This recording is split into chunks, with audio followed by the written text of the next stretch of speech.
If I asked you, Shaquille, who are you? I would say Shaq's a nice guy. That's why I said a couple years ago, don't call me a celebrity. Those people are crazy.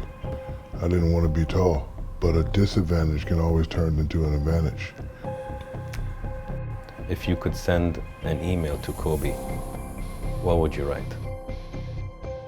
Like, what'd you say? I'm like, you lucky my mother here, because I will punch you right in your face right now.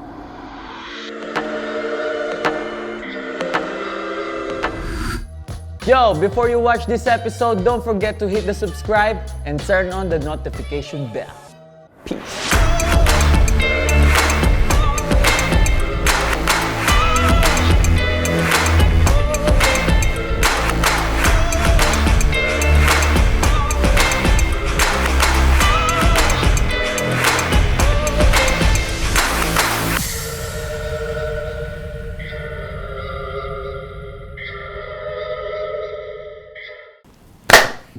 All right. Hi, doctor. Hello. Shaquille, how are you really doing? I'm fabulous. Really doing? Fabulous. Yes? I never complain. Certain reasons why I don't complain. I am blessed. I follow the basic rules as a youngster. Listen to your mother and father. It's number one rule. I always tell people, in order to become great, you have to listen. So father was very disciplinarian. Mother was very sweet. I had dreams that helped me pursue those dreams. I reached those dreams, captured those dreams, and I'm living a great life. And even if I wasn't living a great life, I can't complain. Do you think it's, Shaquille, do you think it's realistic not to complain, or you need to complain maybe to certain people? I don't complain because it's somebody watching this podcast right now that are not as well off as me and you, but they're happy. So if they don't complain, why should we complain? I used to complain, but there's a military hospital in the U.S. called Walter Reed, and I used to go see the soldiers, the wounded soldiers that come home from war. One time I came in, guy had no arms, no legs, and was happy as can be. Was happy as can be, was happy to see me, and he was saying, hey, I'm waiting for this robotics to come back. They're gonna get me some new arms and new legs, and I'm going back to fight for the country. And I was like, say that again? He said, man, I'm going back. And he was happy, and we were taking pictures, and never, oh, what, why, what? Like, so I was like, here I am making a whole lot of money, and every time I get an injury, I complain. No more complaining from that day on. That was like 95, 96. And then as I walk around and see people laying on the streets, like, I live a good life. Pressure is when you don't know where your next meal is coming from. So why complain? Especially when you have a job, when you have a career, when you make a little money. At that point, it just becomes whining. And how is Abu Dhabi treating you? Fabulous. Of course, we all know about the region, but it's very peaceful. People here have been very hospitable, and it's just a great place. If I asked you, Shaquille, who are you? How would you describe yourself? I would say Shaq's a nice guy. That's all I want people to know. You know, when it's all said and done, I want people to say Shaq was a nice guy. Not he did this, he invested in this, none of that matters. Was he nice? Did he come in here with 50 people throwing camera people around? Did he tell your camera guy, no, don't put the camera there, put it there? Did he tell her, don't be in here, you're too pretty, go sit up? No, he's a nice guy. He follows instructions, he makes people happy, he makes people laugh, and that's how you're supposed to be. It's an interesting point. Why would being nice be such an important value for you? Because it's nice to be important, but it's important to be nice. I am who I am, so why do I have to belittle you? Why do I have to belittle him, belittle her? Makes no sense. I'm a bully only in a certain area of my life. That was basketball. Because I didn't want anybody to outplay me in front of my family. It's never gonna happen. But in real life, when you see a kid and the kid says, Mr. Shaq, can I have an autograph? Why would I say, get out my face, kid? Don't make sense. you treat people as you expect them to treat you. So people treat me with honor, so I have to return the favor. It's a choice. You don't have to, but you made a choice. No, you have to, and you should. And those that don't are in certain categories. That's why I said a couple years ago, don't call me a celebrity. Those people are crazy. I'm not in that category. Don't, you know, we all get, in life, we all get put in a category. He's celebrity, he's NBA player, but the majority of those people, they crazy. And I don't want to be that. I want to be just a regular guy. Can you be Shaquille? I am. When you go to the supermarket. It's not can I be, I am. The fact that I'm recognized is a blessing because of telecommunications and social media, it's a blessing. If I ever feel like I don't want to be bothered, I just won't go out. But that rarely happens. I'm a people person. So if I want to go to the store and get something, I'll go to the store. And if I see a person and they're nice, I'm nice. Life is simple. I think we as earthlings just make it very difficult. I have a hypothetical question. If you have an empty canvas, plain, and I asked you to draw your current mental state, what would you draw? A smiley face. A smiley face. And then on the bottom, I would write, it could be worse. Okay. Could be worse. I could be in Texas right now, but I'm on the beaches of Abu Dhabi. True. You've been very vocal. I enjoyed watching some of your talks recently. I love that you're an open person. You embrace your childhood, you embrace where you come from. So you've been very vocal about your childhood.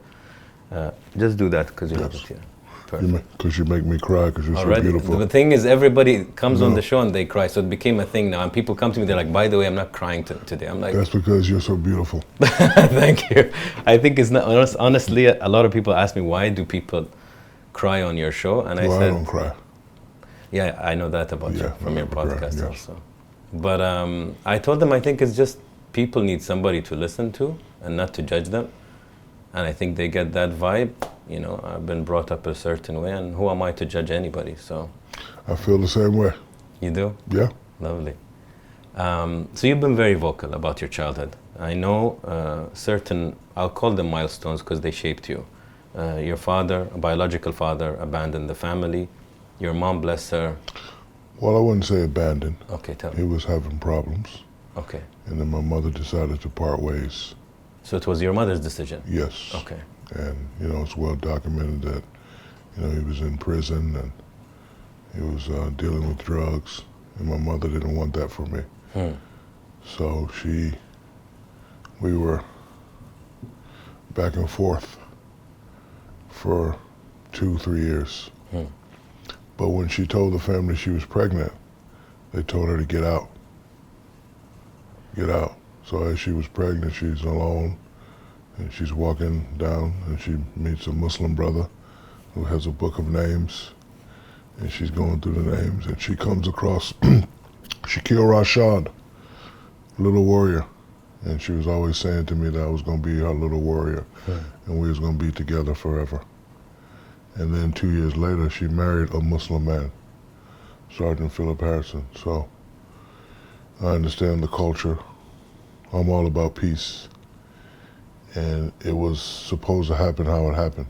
You know, I always used to tell my mom, when I grow up, I want a famous name. And she would say, your name is already famous. And I didn't realize it until playing in a game.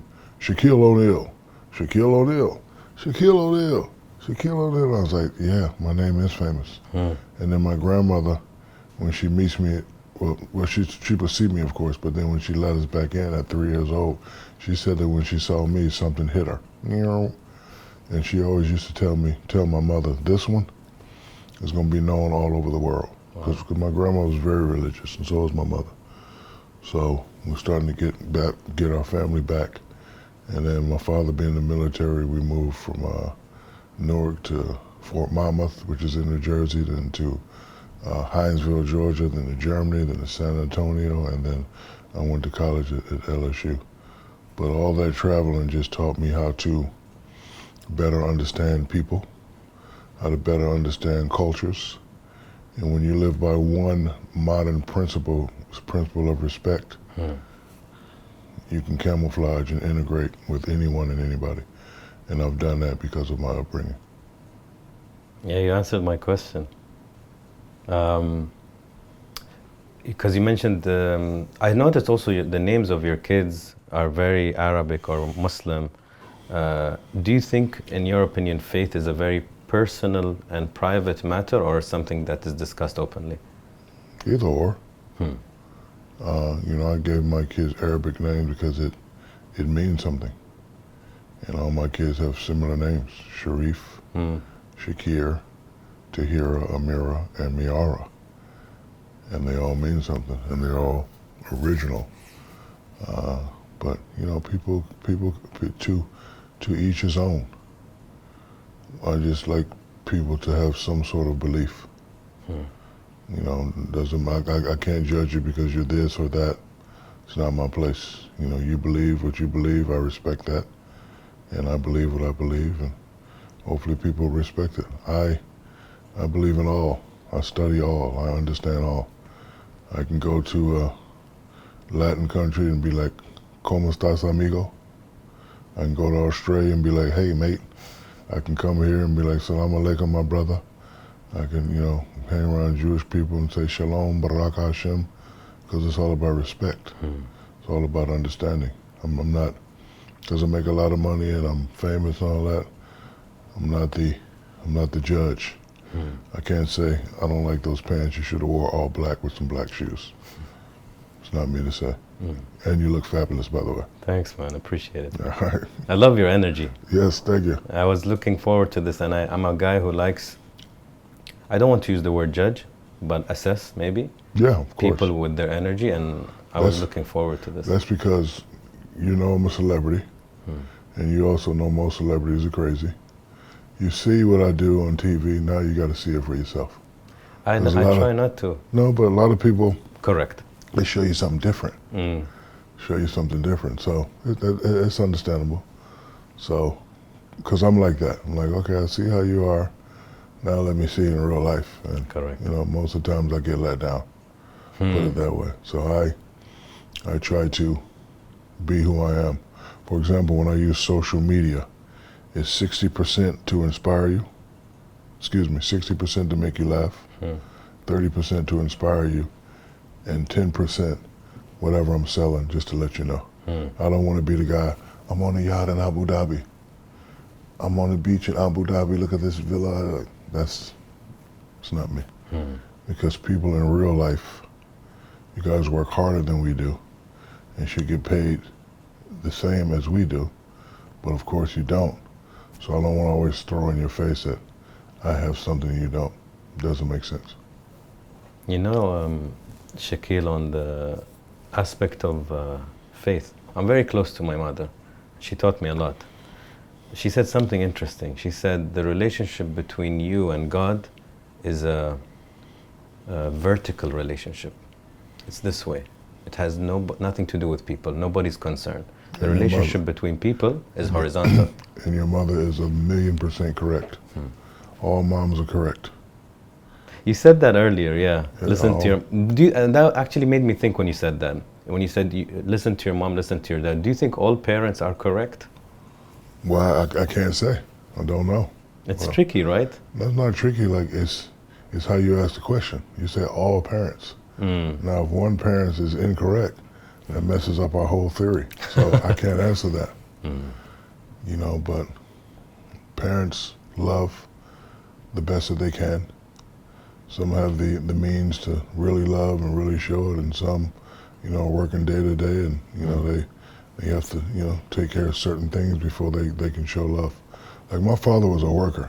Rarely said "I love you," but I know he loved me because it's a man's job to protect, provide, and love for your family. Any order you like. And his order first was provide. Let me work. Boom, boom, boom, boom, boom. 6 to 3. Come home, take a nap. 3 to 9, drive truck. Come home. You know, and if I saw him and he said he loved me, cool.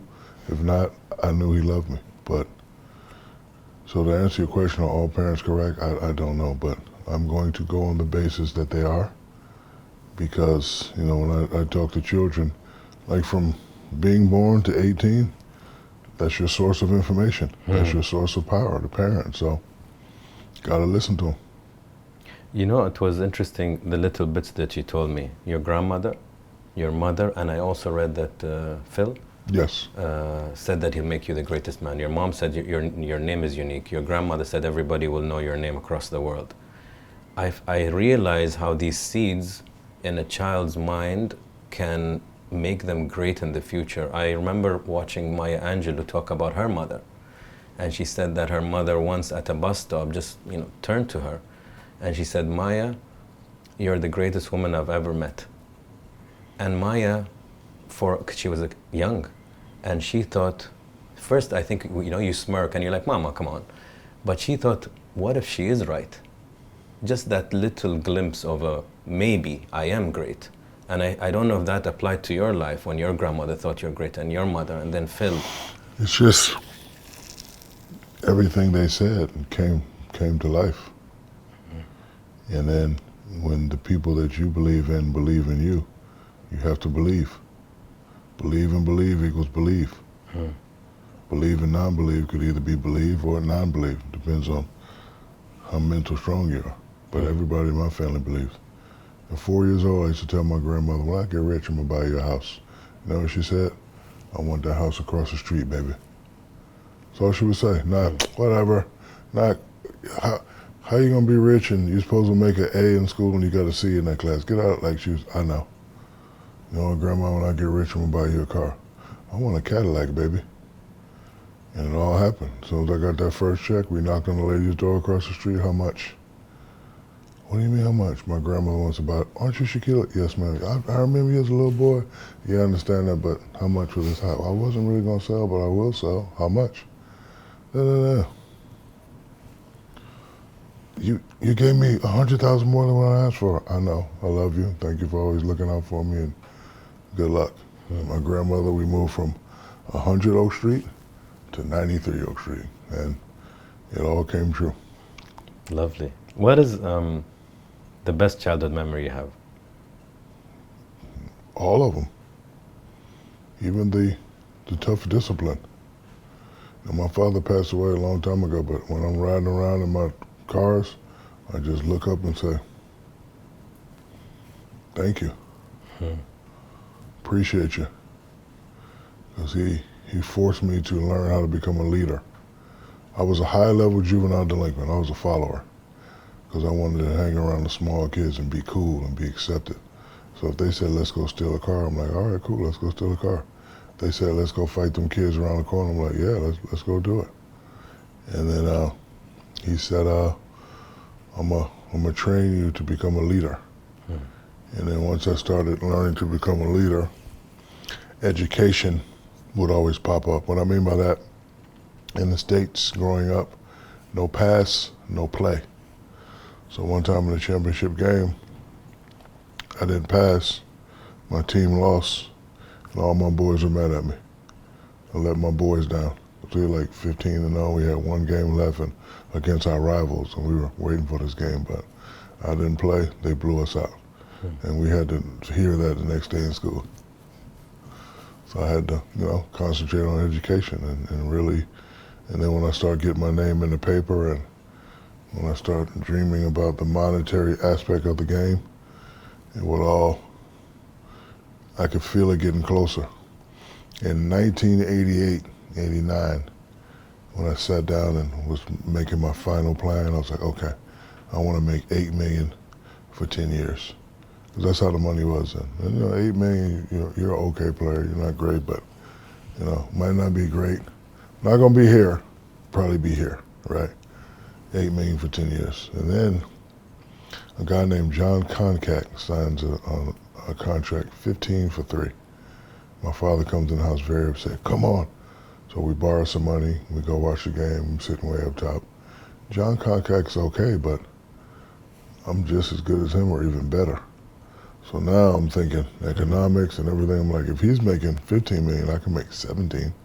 So now I started to get happy because now that 8 million I went back, double that, 16 for 10, right? And then I'm in college and the money game became crazy, and you know, one of my idols said I was the best player in the world, a guy by the name of Dick Vitale. So once you get the stamp from Dick, everybody knows. So I'm in college, and I could have came out my sophomore year, but I had a great junior year, and everybody's like, Shaq's gonna be the #1 pick. And then I get an agent, and I can remember when I'm talking to my agent, we're talking about, you know, I remember I had a class dealing with negotiating. He said, how much you want? I said, I'm gonna start high. 60 million. I know I wasn't gonna get 60. I want 60 million. He said, okay. So we came in, and then the number I got was a fabulous number. I was like, wow, I'm here. But now that you're here, I got to go back to my training. Father teach me never to be satisfied. Then I go back to my other training. I grew up watching karate movies. So at some point, the student must kill the master to become the master. And there's a lot of big names out there, but guess what? I got a nice name too. And I want my name at the top. So it's just all about working hard and believing in your dreams and believing in yourself. But they believed in me when nobody else did. Even during the bad times when I was a terrible player, they would always smile and believe. So the fact that they believe gave me that gasoline, that fuel to never give up.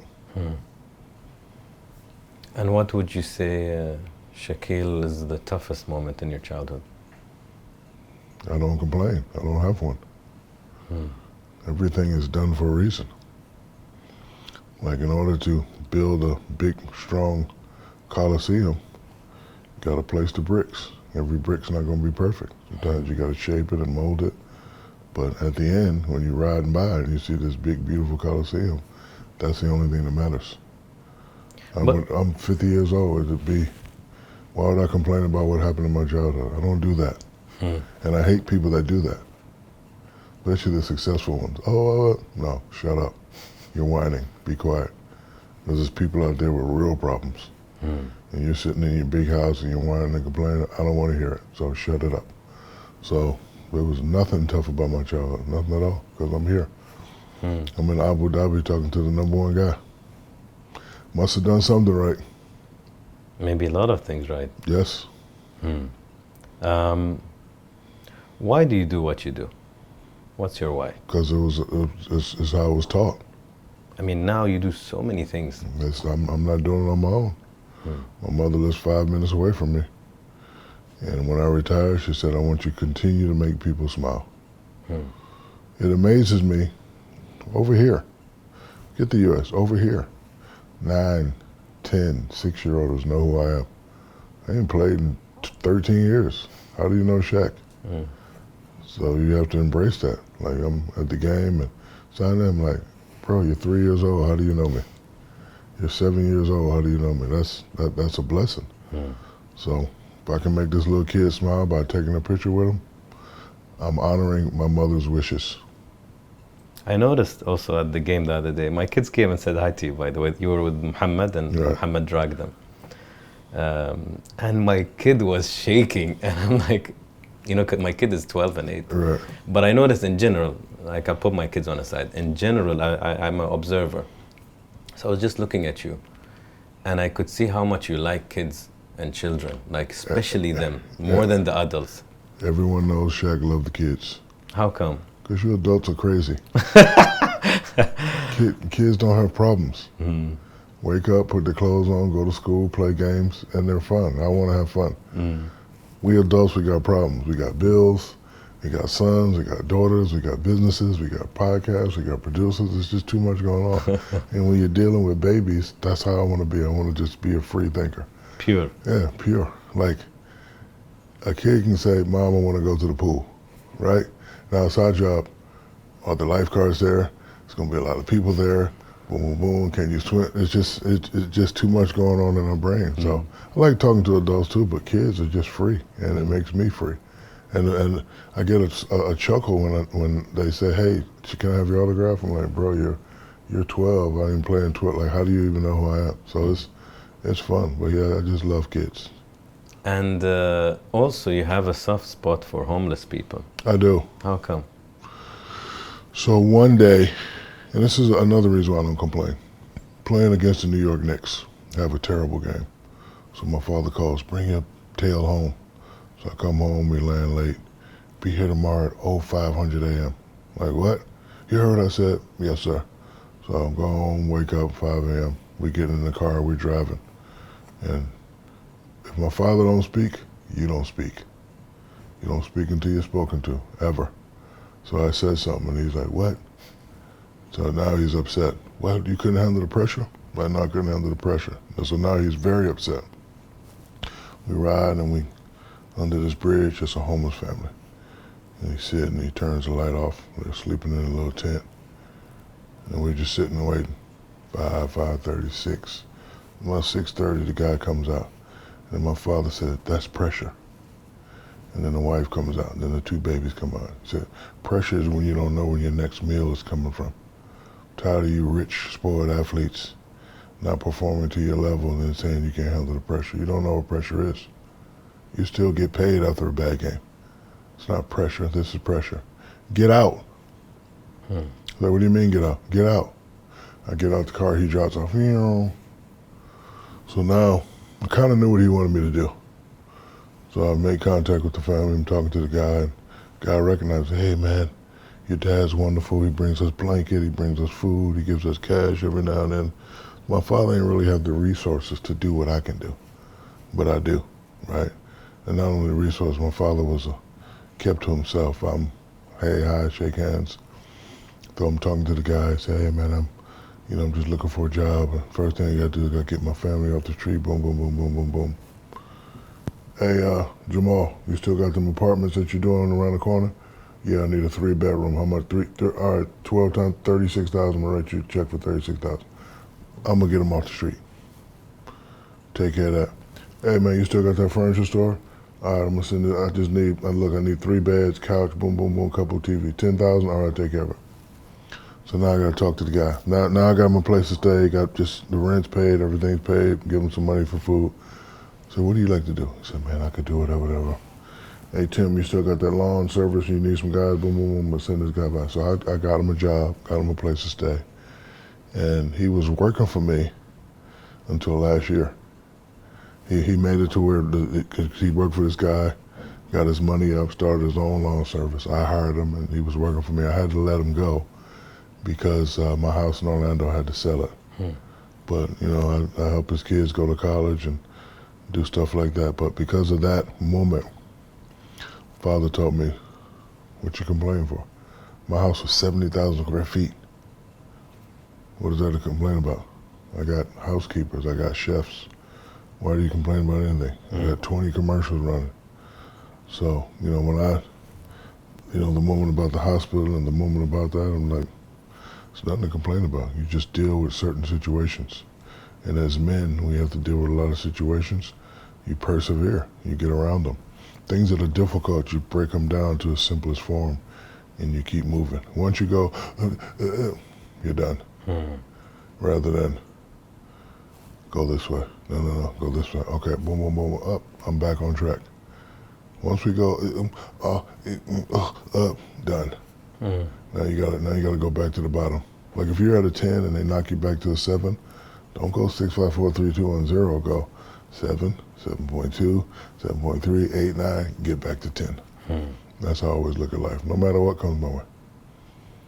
So it gave me a question. How does mental health has become a very big topic, especially for men?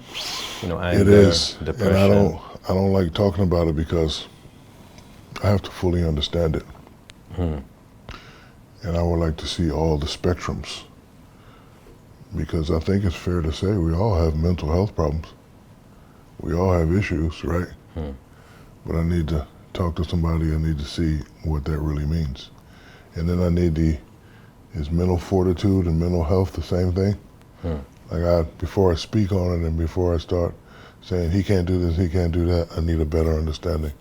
There's an ongoing problem, but I don't like to speak on stuff that I'm not well versed in. Because when you say mental health, does it have like certain categories? Like cancer, there's breast cancer, there's lung cancer. Like I want to know, is it different? And then again, mental fortitude, mental health, is that the same thing? But I think it's fair to say we all have mental issues. We all have things that we deal with. However, I was raised by a strong military man who taught me his method on how to get through it. And then I added my own method. Then I added my mother's method. And and then you always go to the bottom and say, it could be worse. You got it going on. Shut your face. Stop complaining. So once I add all those factors in, I can get through any problem. Interesting. I respect what you said, Shaquille, because a lot of popular people, celebrities, because they get pumped with so much ego and so much clapping and compliments. Let's say he's a painter or she. Then they ask them about politics, they answer. They ask them about food, they answer. Because now the ego is so huge, they think anything they say is magic. I agree. And I respect that you said, if it's something I don't feel competent with, I can't speak on it. I really do respect that. And then I would like to, now if I get an expert to teach me, and I'll become a little more competent on it. But I'm reading different researches and they're not making sense. So I actually thought about going back and getting a degree in psychology. It's so interesting. Yeah, I thought about it. I was looking at this 4-year program and I was like 50, 54, maybe not, but we'll see. I don't like really speaking on stuff. But again, I know there is a problem. But then again, I read something that said we all have mental problems. And I was like, now that I can believe. For sure. That I can believe. You know, the one person told me something interesting. They said, Anas, when it comes to traumas, there are capital T traumas and there's lowercase t. And a lowercase t can be simply, you're 6 and somebody says, man, you're too tall, come on, you look ridiculous, you look like a giant. And for you, you're as a kid, it might just stick there somewhere back in your mind, and then you always have a thing against height, right? And the same goes with a girl. You can say, pink looks ugly on you, go change. And that's a trauma. And that first example happened to me. I didn't want to be tall. But a disadvantage can always turn into an advantage. Because I didn't want to be tall, all the stuff that my little friends could do, I could do. You jump off this building, let me do it. You do skateboard and you do on a bicycle and you do a curved window and you bring the back tire, let me do it. Help me become more athletic. Oh, you're a breakdancer and let me do it. So it affected me a little bit, but I was like, okay, you're right, I look crazy tall, but I'm gonna just hang out with these little guys and just do what they do. And then by 13, 14, 15, 16, 17, I'm an athletic beast. I dance like a little guy. I can do skateboard, I can roll, I can do everything the little guy can do. And if you look at Giannis, what he's doing, I was the first big guy to do that. To go coast to coast and, throw it down, so. But I'm gonna add that. There's little T and there's big T, I like that. Thank you. Pleasure, man. You're teaching me, Yes. I'm teaching you, I hope. Yes. If you could teach children just one lesson, you can only teach them one lesson, what would you choose? Be a leader and not a follower. But then who would follow who? Who would follow who? Yeah, if there are no followers, or like let's say even Okay, your so- team. They were leaders and they were supporters, I would call So what I mean by be a leader and a follower, basic things parents do is they teach you right from wrong, right? So when you're out with friends who don't have similar teachings, and they say, hey, let's go do this, now that be a leader, not a follower kicks in. If you do that, you're gonna get in trouble, right? If I do this, I'm gonna get suspended. I know if I do this, mom and dad's gonna be upset.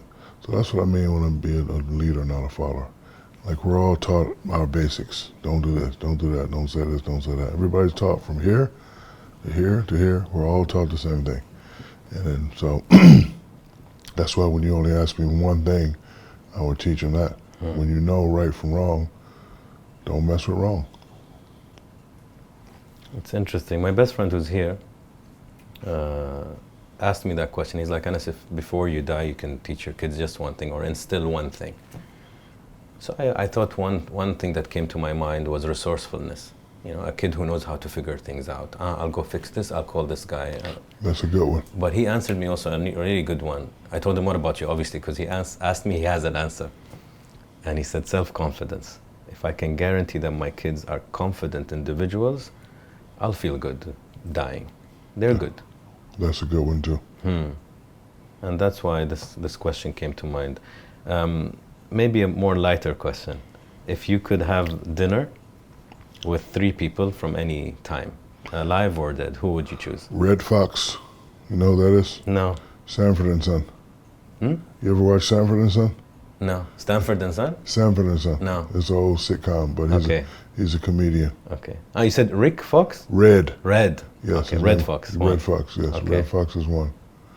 Princess Diana. Interesting. And the last one would be, because mostly everybody I've met, I've been very fortunate to meet everybody.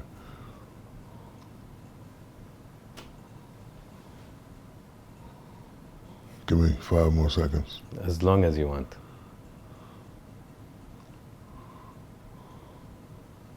A great ruler of Africa. Anyone. Anyone. Nelson was interesting, man. Nelson Mandela. I met him. Really? Yes. Wow. It That's was right. brief. I shook his hand. And I was amazed that he knew who I was. Just shows you the power of sports. I've always said sports and music. I was just gonna say. No matter what's going on in the world, Universal. those are the 2 things that can calm people down. And you do both. Yeah, do both. Yeah. But those 2 things right there will have people forget about war, have them forget about fighting, have them forget about stress and problems. And that's why, you know, I took pride in when you and your kids came to a game, I took pride in making y'all happy. I am supposed to be the stress buffer. You work hard, you gotta deal with podcasts and editing and no, I don't like this and cover shots and all that. When you come home, deal with the kids. He did what? Boom, boom, boom, boom. Don't do that. Blah, blah, blah. And when you sit down, you want to watch a great game. After you handle your business, you want to pop a tea or beer and go, right? Now when you're in your you want to be and that's going to recharge your battery. If you're and go you're going to have a bad day the next day. So celebrities are supposed to be the buffers. You watch a great movie. Oh, that was great. Like it just, like me, when I come home, I want to see a great movie. I want to see a great sports clip. I want to just chill on my couch, smoke my shisha, and relax, right? Because I know, and when I go to bed, when I wake up, it's back to being a man.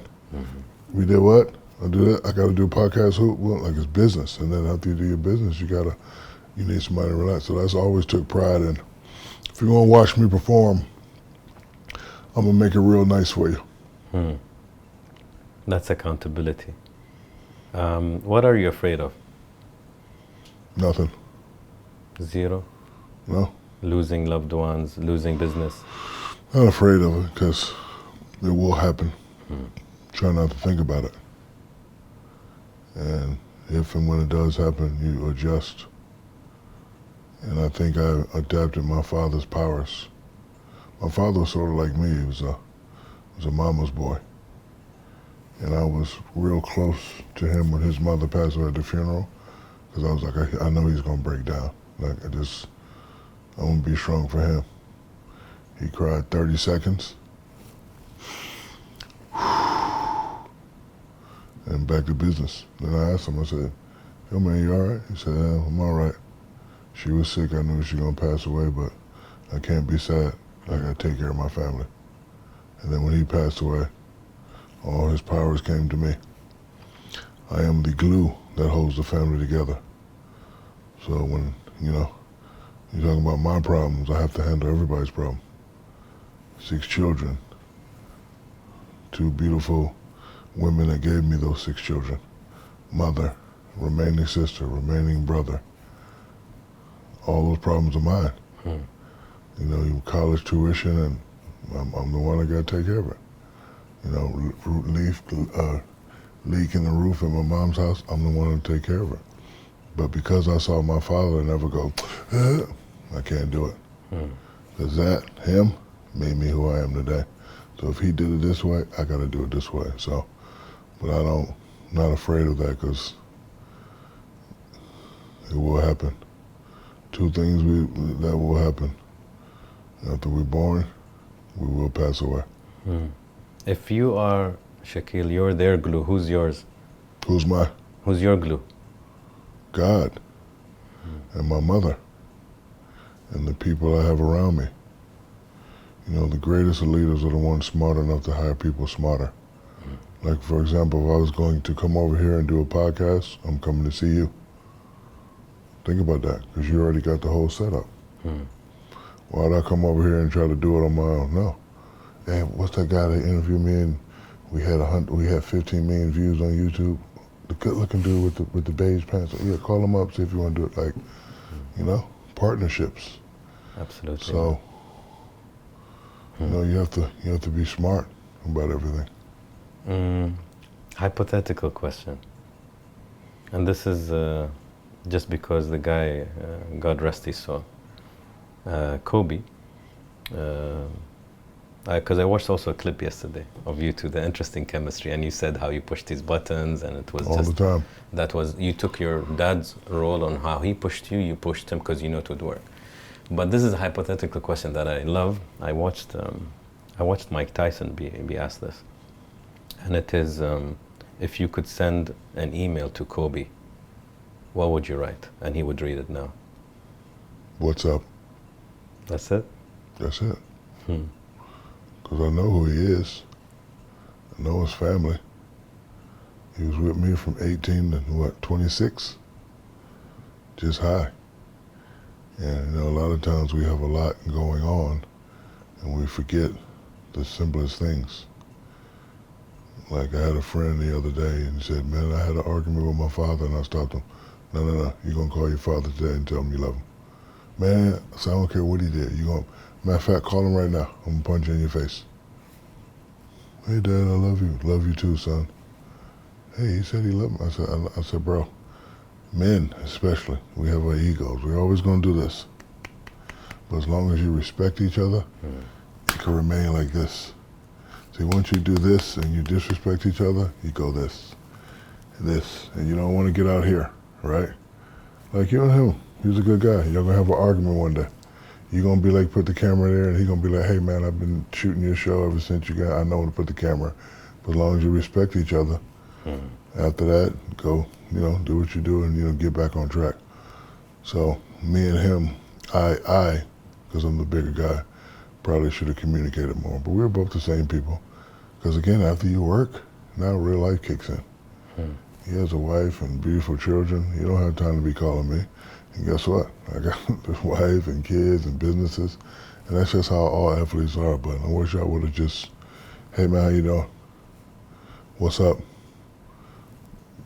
Congratulations on that drink deal you did. Like just, you know, little stuff, but I didn't. And same thing happened with my sister. I was just going to ask you about your sister. Yeah, because and you know, my family is good at letting me work. Ayesha, right? Ayesha, yeah. My family is good at letting me work. They don't bother me. But I'm trying to do a better job of, love you, miss you. Here's some pictures of me in Abu Dhabi. They love you here. They tell me to tell you thank you because you raised it. Just like little stuff. Because once they're gone forever. And if you can write Ayesha an email, what would you write her? I love you and thank you. For? Just for being a great little sister. Never bother me. Never bother me. Never bother me about little stuff either. Never, can you buy me that? Nope.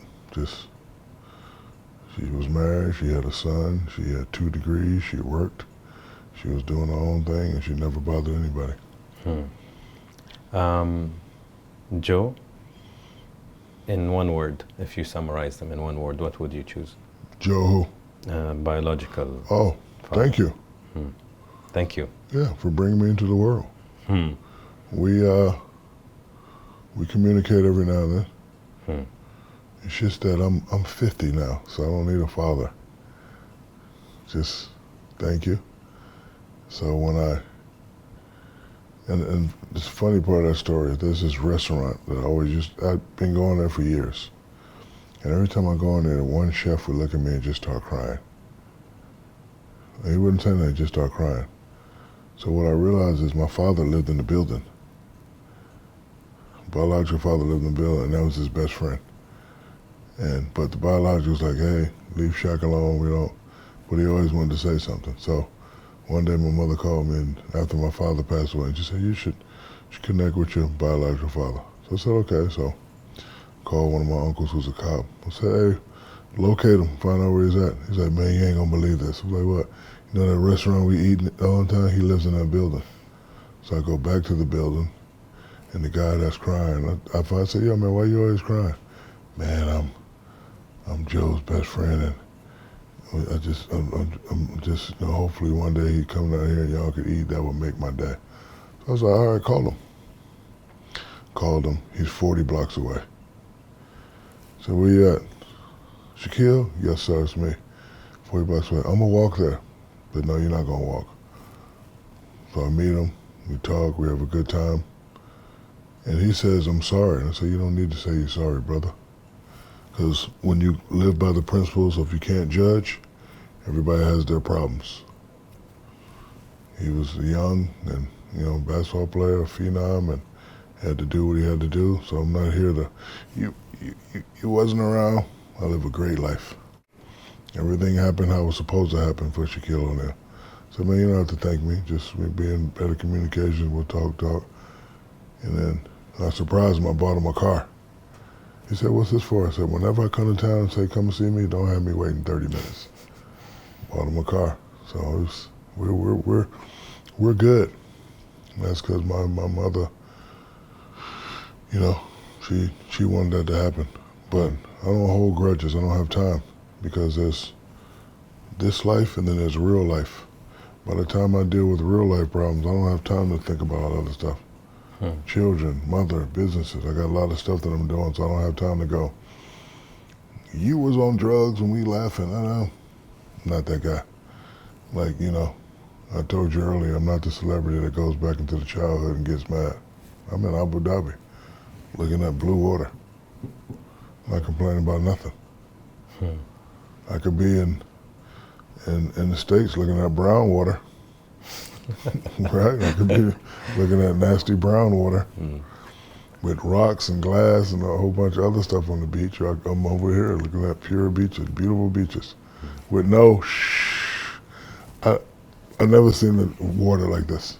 Calm? Yeah. I was 100 feet way out there, and it was like, no, sir, I was just.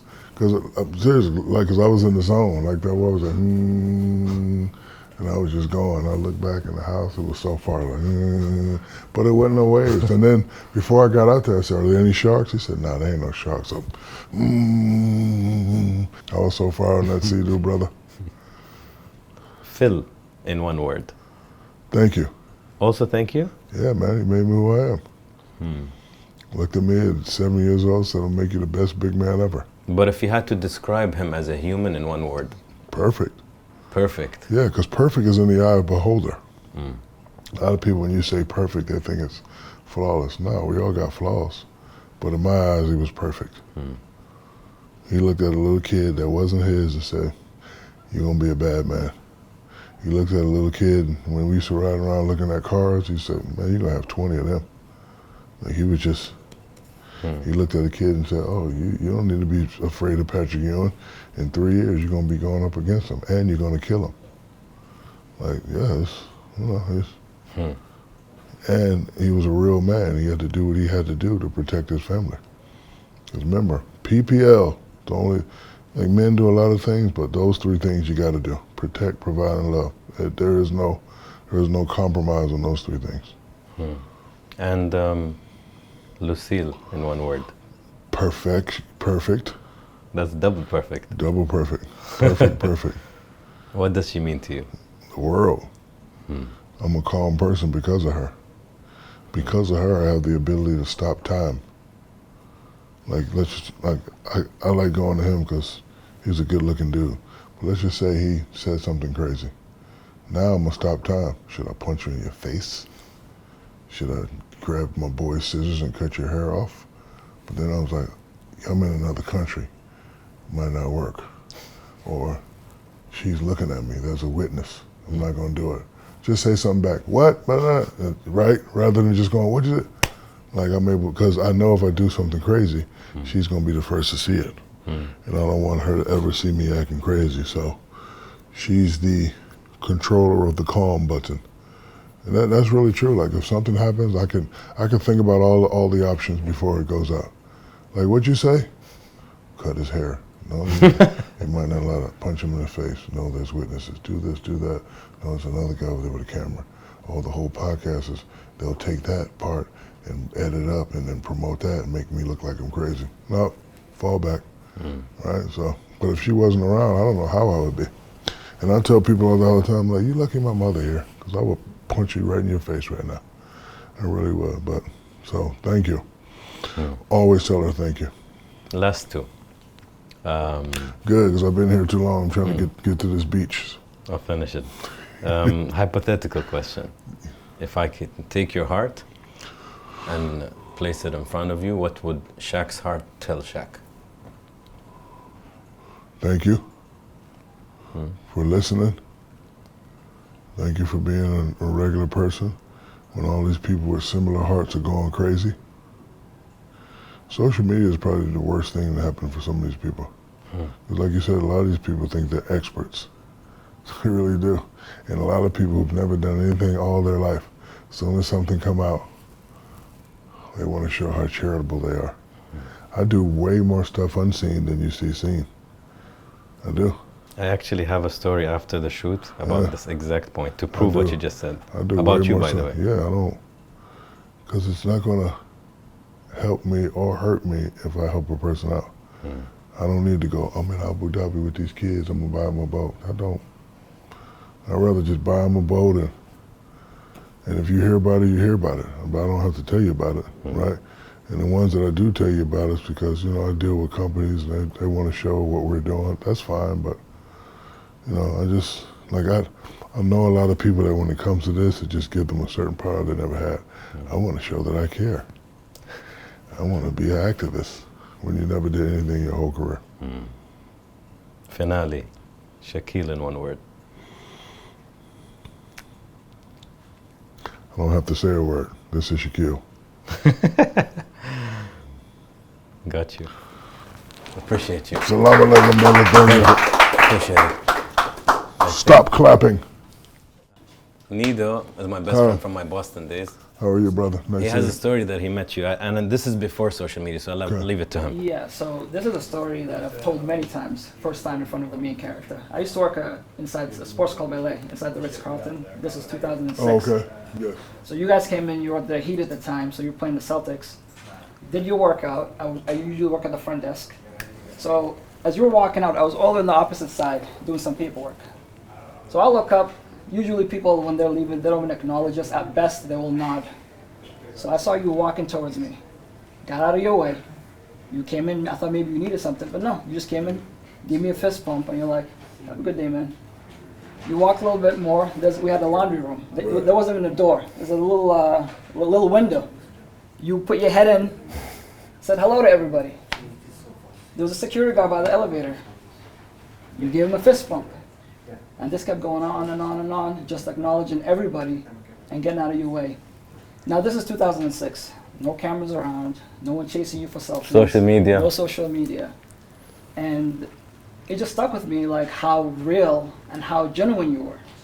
And that day was the best day I've worked at for that company. And simply because you just took that little step, got out of your way just to acknowledge it. So I just wanted to say I appreciate you. And thank you so much for being you. Thank you, brother. Yeah, that's it. That's the story. I thought it's pretty cool. Now I'm going to cry. Wow.